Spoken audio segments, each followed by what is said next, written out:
parfois même un enfant, il dit ça à son père. Papa, c'est injuste ce que tu fais. Mais un enfant peut-il juger son père? Bien sûr, il y a des cas où des pères ne méritent pas du respect. Mais le cas général, c'est qu'un enfant, au lieu de s'adresser comme ça à son père, il lui dit, papa, j'ai pas compris comment tu as fait ça. Alors, il va lui expliquer. On a deux enfants, on donne à l'un plus que l'autre. Parce que l'un est malade, il a besoin, par exemple, de manger plus de protéines ou de glucides, je ne sais pas quoi, peut-être, de l'entre, je ne sais pas. Il dit, mais écoute, non, je lui donne parce que lui, si je ne lui donne pas ça, il va tomber malade. Comme ça, il demande une explication, ça c'est normal. Mais directement venir, papa, tu es injuste. Personne ne l'accepte. C'est le caractère typique des Khawarij. Parce que lui, il se considère avoir compris la religion mieux que tout autre, y compris le prophète lui-même.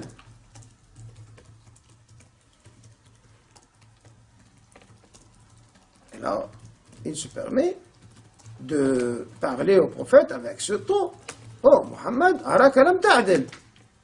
Je vois que tu es injuste. Tu n'as pas été juste. La réponse était aussi tranchante. Il dit, mais malheur à toi. Je suis censé venir avec ce message pour vous apprendre qu'est-ce que la justice. C'est un rappel à l'ordre, là. Hein, parce que quand quelqu'un dit à celui qui est censé lui apprendre quelque chose, ça, c'est pas faisable. C'est quelque chose que pas seulement la religion n'accepte pas, mais le bon sens n'accepte pas. Parce que toi, tu te places comme étant musulman qui vient apprendre chez le prophète. Et du coup, tu prétends connaître mieux que lui. Alors pourquoi tu es venu apprendre chez lui? Vas-y donc, fais ta propre religion. C'est incohérent. Et donc, on remarque chez les Khawarij ce côté d'incohérence logique. Et c'est une remarque qu'on doit retenir, parce que cette inimité envers la logique, on va la retrouver partout. Les Khawarij contemporains vont interdire la logique. Entre parenthèses, le professeur Hicham Gris, le président de l'université de la Zaytoun, m'a confié qu'il a voulu instaurer un cours de logique. Alors, non seulement ils ont refusé, mais ils ont fait une grève. Qui, je lui ai dit?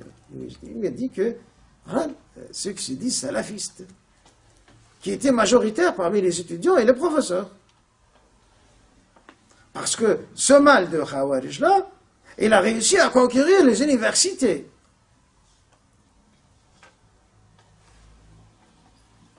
Et du coup, on trouve des ingénieurs qui pensent comme ça, des médecins aussi qui pensent comme ça.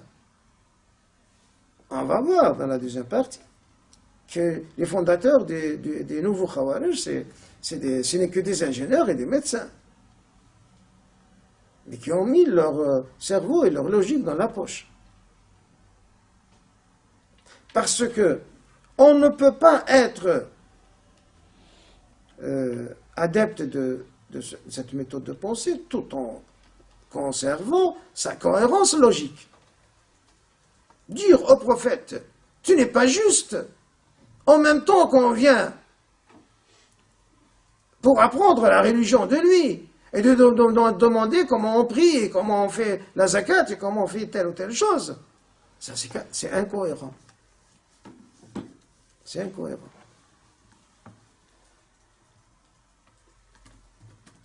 Donc, si on arrive à saisir ça,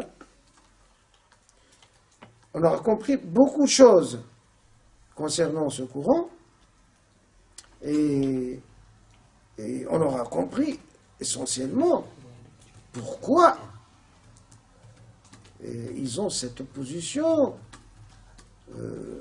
particulièrement offensive envers la logique et l'enseignement de la logique. Et par la suite, l'évolution sous l'étendard des Khawarij, on va le voir par la suite, comment elle va dégénérer en des mouvements sanguinaires, inhumains. Et tout ce que vous entendez là, remarquez sur sur l'Internet et parfois sur la télé, à propos des atrocités commises par certains groupes, ça n'est rien en comparaison avec ce qui s'est passé dans l'histoire. Ça n'est rien. Ça, c'est pour la première scène, donc, relative dans plusieurs livres, donc elle est pratiquement certifiée. Cheikh, elle est énormément simple. D'accord. Je veux parler, quand même pour clôturer, de la deuxième scène, rapidement, dans laquelle le prophète sallallahu alayhi wa sallam était assis devant la mosquée avec certains de ses amis les plus proches. Lorsque quelqu'un passe, de loin, le prophète sallallahu alayhi wa sallam a reconnu en lui l'un de ces khawarij là. Il a dit de ses amis, voilà, maintenant quelqu'un va passer en se disant que parmi toute l'assistance là, il n'y a personne qui est plus pieux que moi, y compris le prophète. Lui, il se considère comme quelqu'un de meilleur que tous les gens là, y compris le prophète. Lorsqu'il s'est très rapproché d'eux, le prophète sallallahu alayhi wa sallam l'a rappelé. Il dit, écoute, par Dieu, il sait que les Khawarij ne mentent pas, hein, ils n'ont pas le mensonge. Hein. Il dit, je te conjure par Dieu, qu'est-ce que tu te disais entre toi et toi-même, c'est-à-dire,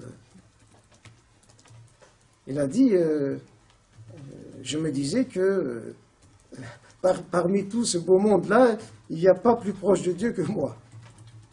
Avec toute arrogance, il a répété ça. Mais parce que un Khawarij, lui, il s'interdit de mentir. Hein.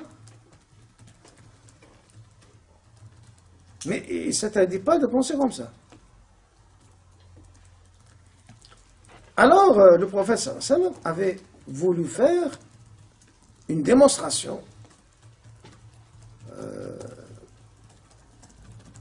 quand il est entré à la mosquée, le type les a laissés. Il n'a pas voulu assister, s'asseoir avec eux. Non, lui, il veut faire des prières surérogatoires, hein, et plus que le prophète. Hein. Les gens étaient devant la mosquée, au lieu de saisir l'occasion, figurez-vous, vous trouvez le prophète avec des gens, vous les laissez comme ça et vous allez à la mosquée faire des prières. Et il est entré à la mosquée, le prophète s'est retourné vers ses amis, il a dit, qui peut nous débarrasser de ce type-là? C'est dangereux. Qui peut tuer ce... Bien sûr, on va voir par la suite qu'il ne voulait pas réellement que quelqu'un le tue, parce que lui, il sait que ce n'est pas faisable. Mais c'était un test pour tout le monde, et c'est un message pour le reste. Alors, Abu Bakr, lui, le très donc, fidèle, le premier le dit, et moi, voilà, sans discuter, il est allé, il est entré, il l'a trouvé, déjà, Allahu Akbar, commencé à prier. Il s'est dit, mais le prophète nous a déjà interdit de tuer les gens qui prient. Il est retourné, il a demandé au prophète, mais je l'ai trouvé en train de prier, hein. Je n'ai pas pu le tuer. Alors, le deuxième, par ordre d'âge peut-être, je ne dis pas par ordre de fidélité, ils sont tous des fidèles. C'était Omar ibn Khattab qui devait l'agréer.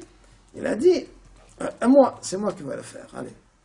Il est allé, il l'a trouvé cette fois en prosternation, la tête au sol. Il s'est frotté la tête, il dit, mais vraiment, Abu Bakr il est mieux que moi, hein? Il est plus pieux que moi. Moi, je ne peux pas faire ça, moi. Il est en pleine prosternation, je le tue, c'est pas faisable. Elle est ressortie, il a dit, mais Rasulallah, de messager de Dieu, je l'ai trouvé en pleine prosternation, je n'ai pas pu le tuer. Alors cette fois, c'est Ali, le jeune, hein, qui se soucie de rien, il a dit, c'est moi qui vais le faire. Hein. Et je vais récolter sa tête. Donc il est allé, il a trouvé déjà parti. Il est revenu, il lui a dit, mais voilà, il est parti. Le prophète savait tout cela. Il savait que personne d'eux ne va le tuer et que l'homme, il était assez malin pour comprendre. Donc, s'il sentait une menace, il va s'enfuir. Et donc, juste, il voulait passer ce message. Il leur a dit, regardez, ce type-là, il va faire une grande fitna et donc, vous allez le trouver dans une grande rébellion et il va diviser les musulmans pour la première fois en se croyant meilleurs que les autres. Parce que quelqu'un qui glisse dans l'égarement par ce sentiment de supériorité, de cet orgueil, cette suffisance qu'on appelle l'ujb, il n'y a pas pire que ça. Il peut provoquer des désastres au niveau de la société. Donc il leur a dit ça, et il leur a dit que pour reconnaître ce type-là, il a dans son bras un petit sein qui est pendant dans son bras, bien sûr, il est habillé, c'est pas visible. Et celui qui a raconté le hadith, Abu Saïd lui-même, il a dit que nous avons bien vérifié le jour de Nahrawan, la grande bataille des Khawarij contre le 4e calife des Rachidines, et c'est l'imam Ali lui-même qui l'a ordonné de rechercher ce type-là. Il leur a dit, parmi les morts, cherchez quelqu'un qui a un petit sein au bras. C'est pour ça qu'il s'appelle Dhu Thudayya, l'homme au petit sein. Alors, ils rapportent qu'ils l'ont bien trouvé. Et le prophète sallallahu alayhi wa sallam, le calife Ali, que Dieu l'agrée, il a dit, regardez, voilà, c'est bien le signalement que le prophète nous a donné de ce type. Regardez bien que ce sont des gens d'enfer, ces gens-là qui nous ont combattus. Alors on va voir que ces gens-là, qu'est-ce qu'ils ont fait, hein? Ils ont fait, avant d'être arrivés là et d'être tués dans un combat, ils ont osé tuer une femme enceinte et tuer son bébé avec. Disons que s'il va, il va venir au monde, il va être comme ses parents. Donc, on peut le tuer. Et on va voir ça. Vous allez voir donc cette attitude, ce comportement suffisant et orgueilleux, vers où peut-il entraîner un sujet? Et là, c'est la première grande déviation.